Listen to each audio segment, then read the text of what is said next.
इमरान खान साहब इतराज़ बहुत बार कर चुके हैं और देखिए जब इतराज़ होता है किसी जज साहब के खिलाफ तो फिर जज साहब की अपनी मर्जी होती है। लोटाक्रसी, हॉर्स ट्रेडिंग, करप्शन और जो रिश्वतखोरी है हमारे पार्लियामेंट्री सिस्टम में वापस ले, तो मुझे नहीं समझ आ रही कि सुप्रीम कोर्ट बार एसोसिएशन का इस मामले से क्या ताल्लुक है। सुप्रीम कोर्ट बैठ के ये सारे फैसले करे कि जब हम अदालतों में पेश होते हैं तो हम ये नहीं देखते कि सामने कौन जज है और वो कौन जज का क्या रुझान है। इलेक्शन कमीशन ऑफ पाकिस्तान अपनी जिम्मेदारी नहीं पूरा कर रहा और ये भी आइन की एक तरह से खिलाफ वर्जी है। अदालत की प्रोसीडिंग शुरू हुई तो मैंने उठ के एक रिक्वेस्ट की, क्योंकि मेरी नज़र में ये जो बेंच है जब तक के वो प्रॉपर जो दुरुस्त कमेटी है उसको तश्कील नहीं देती,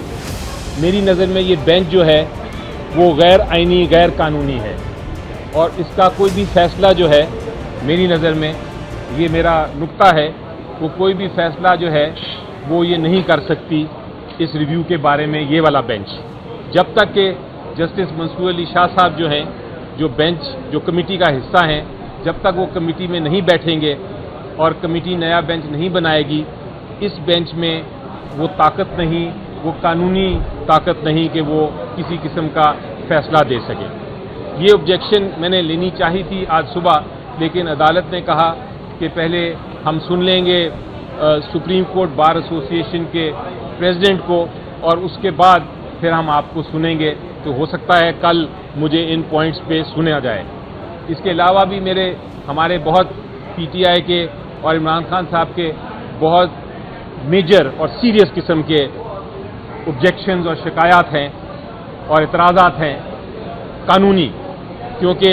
आप देख रहे हैं कि एक बेंच जो है जो रिव्यू सुन रहा है वो ऑथर जज के बगैर सुन नहीं सकता। ये जस्टिस मुनीब अख्तर साहब ने खत में भी लिखा है और वो आज भी इसीलिए शायद ना बैठे हों इस बेंच में। तो ये सारे मामलात हैं जिसे मैं कहता हूं कि हमारे मुल्क में आइनी क्राइसिस तो है, लेकिन अब एक जुडिशल क्राइसिस भी पैदा हो गया है और ये ऐसा सीरियस जुडिशल क्राइसिस है कि ये पूरे मुल्क को, पूरी जमहूरियत को, पूरे आइन को और इस खूबसूरत इंस्टीट्यूशन जिसके सामने हम खड़े हैं उसको भी हिला सकता है और गिरा सकता है। तो मेरा ख्याल है कि कल आप सुने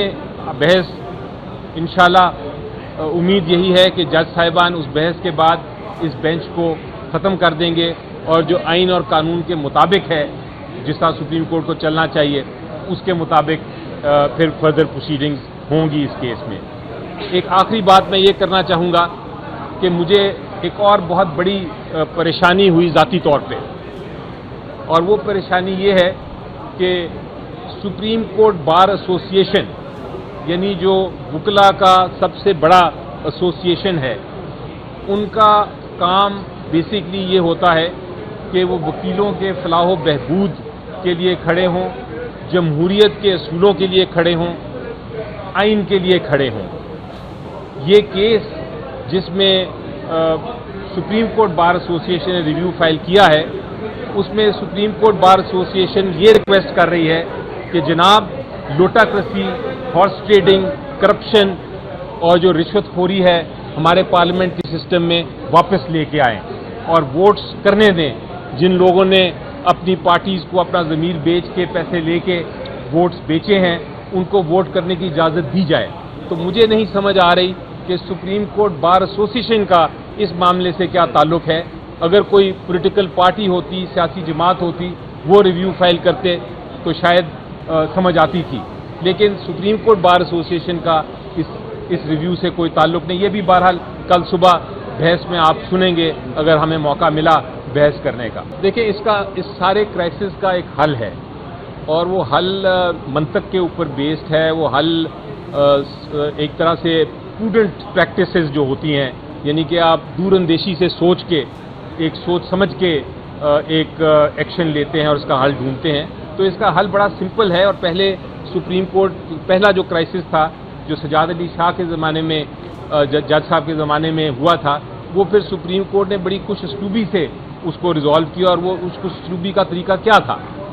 वो खुश उसलूबी का तरीका उसको सॉल्व करने का, उसका हल ढूंढने का ये था कि पूरा का पूरा सुप्रीम कोर्ट बैठा اور انہوں نے کہا یہ ہمارے سامنے مسئلے ہیں, یہ ہمارے سامنے پرابلمز ہیں, یہ ایک کرائسس بن گیا ہے, اس سے پہلے کہ انسٹیٹیوشن کو نقصان پہنچے آئیں بیٹھ کے ہم اس کو ریزالو کرتے ہیں. تو میرا خیال ہے سپریم کورٹ کی جو میری سجیشن ہے کہ فل کورٹ بیٹھ کے یہ سارے فیصلے کرے, وہ میں کل بھی دوں گا, اور میں نے پہلے بھی دیا ہے, گزری ہوئی کل کو بھی دیا ہے, آج بھی میں دے رہا ہوں, اور یہ میں دیتا رہوں گا کیونکہ میں اس انسٹیٹیوشن کا حصہ ہوں, اور میں سمجھتا ہوں کہ اس کا ہم نے حل ڈھونڈنا ہے, کیونکہ قوم کا بھی یہی ریکویسٹ ہے اور قوم کے لیے فائدہ بھی اسی میں ہے. دیکھیں 63A کا آپ نے بات کی, اور آپ نے ایک بہت اہم لفظ استعمال کیے, conflict of interest. Conflict of interest کا مطلب یہ ہوتا ہے کہ آپ جس چیز کا فیصلہ کرنے جا رہے ہیں وہ آپ کو فیصلہ نہیں کرنا چاہیے, کیونکہ اس فیصلے سے یا اس فیصلے کا جو بھی نتیجہ ہوتا ہے اس سے آپ کو نقصان یا فائدہ ہوتا ہے. یہ کانفلکٹ آف انٹرسٹ کا مطلب ہے آسان الفاظ میں. میں جو بحث کروں گا کل اور جو میں پوائنٹس ریز کروں گا وہ قانون, آئین اور منطق پہ بیسڈ ہوں گے. وہ کسی پرسنل کسی اسپیشل جج کے یا کوئی پرسنل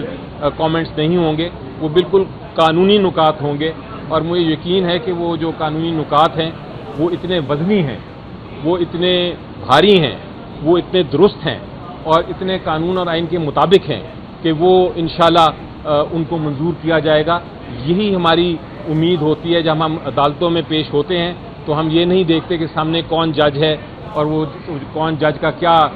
رجحان ہے, ہم یہ دیکھتے ہیں کہ قانون کیا ہے, آئین کیا ہے, اور ہم ایکسپیکٹ کرتے ہیں اور امید رکھتے ہیں کہ جو بھی جج صاحبان ہیں وہ اس کے مطابق ہی فیصلہ کریں گے. اگر وہ فیصلہ قانون اور آئین کے مطابق نہیں ہوتا تو پھر آپ نے دیکھا تھا سمبل کیس کے ساتھ کیا ہوا. ساری دنیا نے تنقید کی, نہ صرف آپ لوگوں نے تنقید کی بلکہ ساری وکلا کمیونٹی, ساری انٹرنیشنل کمیونٹی, سارے پارلیمنٹس جو دنیا کے ہیں, میں بہت سارے پارلیمنٹس میں بھی گیا ہوں, سب نے اس کو کنڈیم کیا اس ججمنٹ کو. تو پھر تاریخ جج کرتی ہے. مگر آپ نے کہا کہ یہ عمران خان کے آپ وکیل ہیں نا, تو عمران خان کو کوئی اعتراض نہیں ہے قاضی فاضل صاحب ہے؟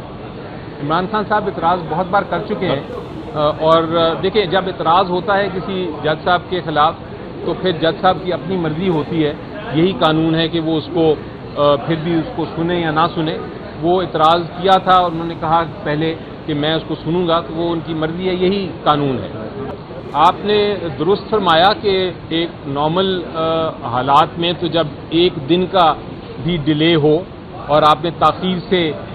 ریویو فائل کیا ہو تو کورٹ جو ہے وہ کچھ بات اور نہیں سنتا, وہ اس کو ریویو کو ڈسمس کر دیتا ہے اور پوچھتا ہے کہ وہ پوچھتا یہ ہے کہ آپ کی ایک دن کا ایکسپلین کریں کہ آپ نے ڈیلے کیوں کیا. تو یہاں ڈیلے ہے, اور میرا خیال ہے کہ نہیں, اس کو ہم آبجیکشن ہم نے ریز کی ہے, اس کو نوٹ کیا تھا جج صاحب نے آج, وہ بھی کل آبجیکشن لیں گے. اس کے علاوہ آپ نے یہ آج دیکھا کہ ایک بہت جو بحث ہو رہی تھی وہ بالکل ون سائیڈڈ بحث تھی, کیونکہ جو آتھر جج تھے جنہوں نے لکھی تھی ججمنٹ, اور جنہوں نے میجورٹی ججز جو 3 تھے ان میں سے 2 تو ریٹائر کر چکے ہیں, اور ایک جج صاحب جو ہیں وہ اس وقت موجود نہیں تھے بینچ پہ. تو ایک طرح سے اس ججمنٹ کے خلاف اس کو ڈیفینڈ کرنے کے لیے کوئی بھی جج نہیں تھا جو آ کے ایکسپلین کر سکتا کہ میرا یہ کہنے کا یہ مقصد تھا, میرا یہ لکھنے کا یہ مقصد تھا. جی ٹھیک ہے, دیکھیں وہ میں ہمیشہ یہ کہتا ہوں کہ جو فیصلے ہیں ان پہ آپ تنقید کر سکتے ہیں. میں نے سن رہا ہوں تنقید یہ جو اس فیصلے پہ ہے, لیکن میری نظر میں وہ فیصلہ ایک آئین کی شک ہے جس میں یہ لکھا ہوا ہے کہ آپ کمپلیٹ جسٹس کر سکتے ہیں, یعنی کہ آپ انصاف کے تقاضے پورے کر سکتے ہیں. اگر کوئی چیز رہ جائے تو اس کو پر کرنے کے لیے عدالت کے پاس یہ اختیار ہے, سپریم کورٹ کے پاس جو آئین اس کو دیتا ہے, تو وہی اختیار استعمال کیا ہے عدالت نے اس کیس میں.